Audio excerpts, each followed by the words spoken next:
Hello, everyone. It's Stephen Whiteside here from theuptrend.com with this weekend's edition of Protect Your Portfolio. In this weekly presentation, we take a longer-term look at the market using weekly charts.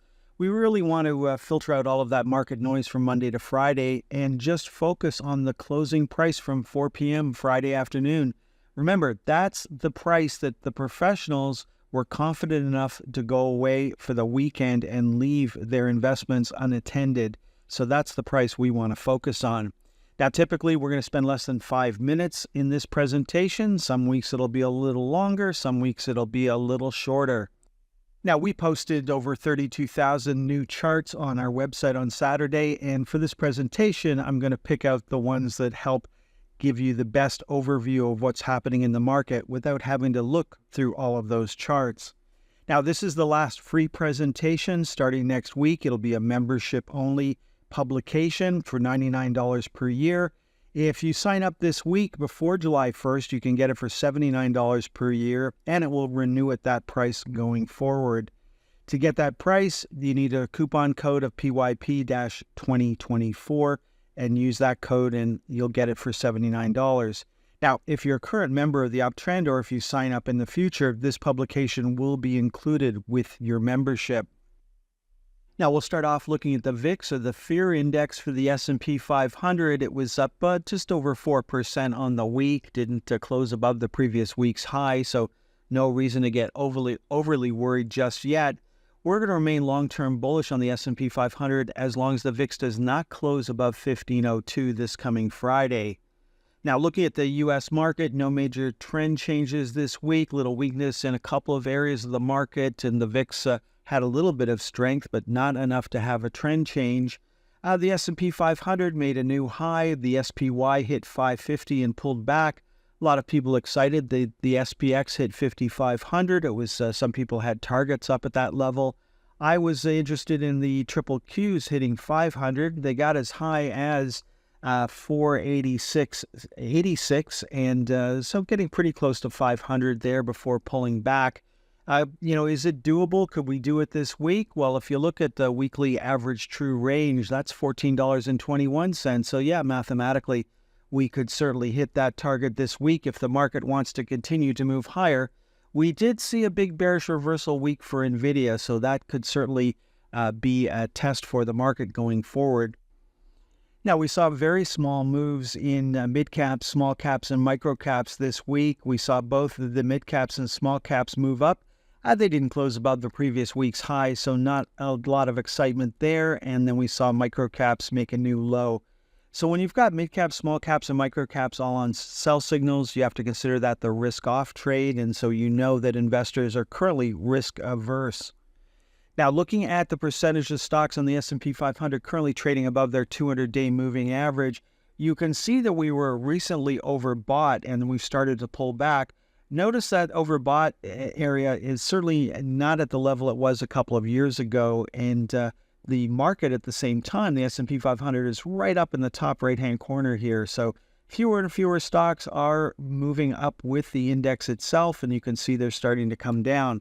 Now, there are not that many times when the percentage of stocks above their 200-day moving average gets oversold or overbought. That doesn't happen that often, and you can wait a long time for it to happen.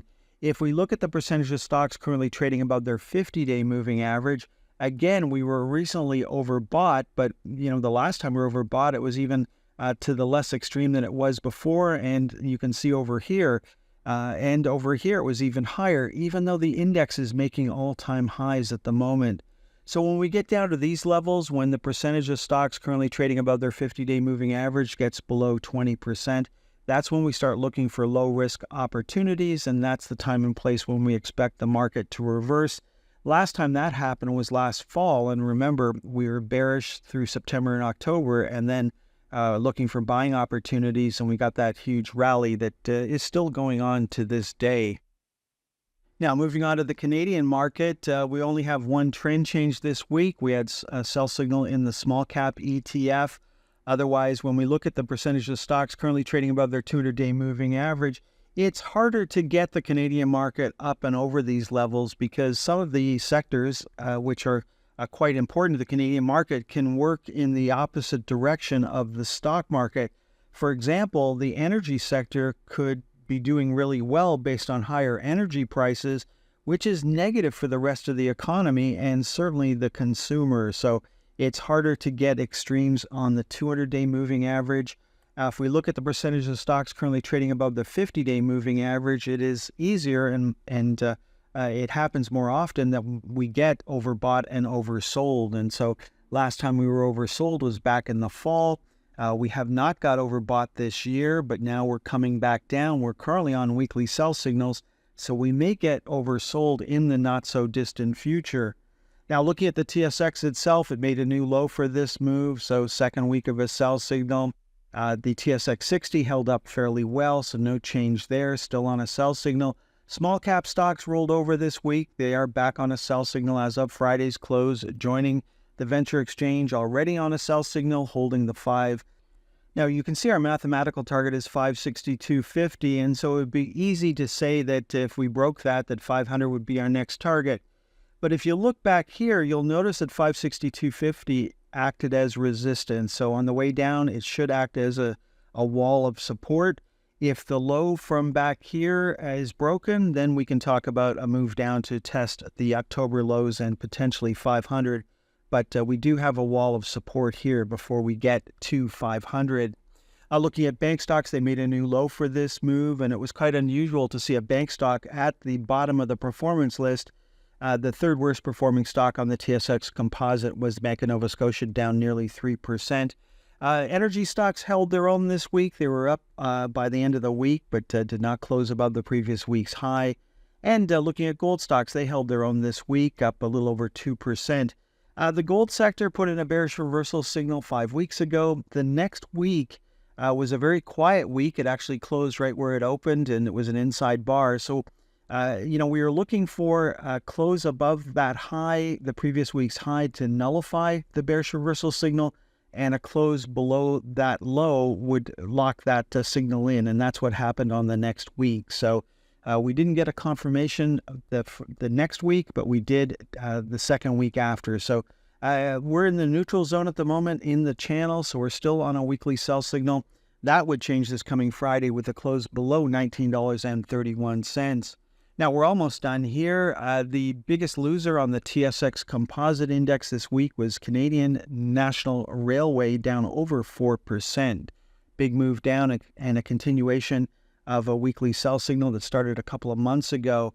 Now, everybody's still focused on who's the biggest kid on the block, and this week it turned out to be Microsoft, followed by Apple, followed by NVIDIA.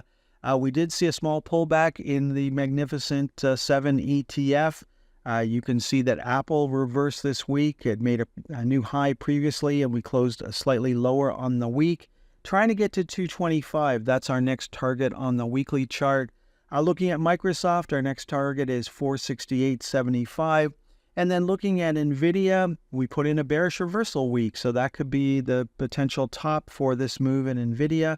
On our daily charts, we were talking about 137.50. We hit that and reversed sharply intraday. So if you had an order in up there, congratulations, it got filled. Otherwise, on the weekly charts, our next target is 150 for NVIDIA. And so we'll look to see if we can hold 225 this week. If we do break down, looking at a daily chart here, if we start breaking down below this uptrend line, there's a nice open gap here, which is lining up with the flypaper channel right at the $100 level. And so that could be a potential area of support if NVIDIA wants to continue moving lower at this time. Okay, folks, that is all for this weekend's presentation. Only one trend change this week, and that, of course, is the sell signal in the TSX small cap sector. Enjoy the rest of your weekend. Next time you'll hear my voices on Monday morning, and at that time we'll take a closer look at the most actively traded stocks from Friday's trading action. Thank you for watching today's presentation. If you found this video useful, please consider hitting the like button, sharing it, and subscribing to our channel to ensure you never miss a video. We look forward to having you join us for our next daily market update.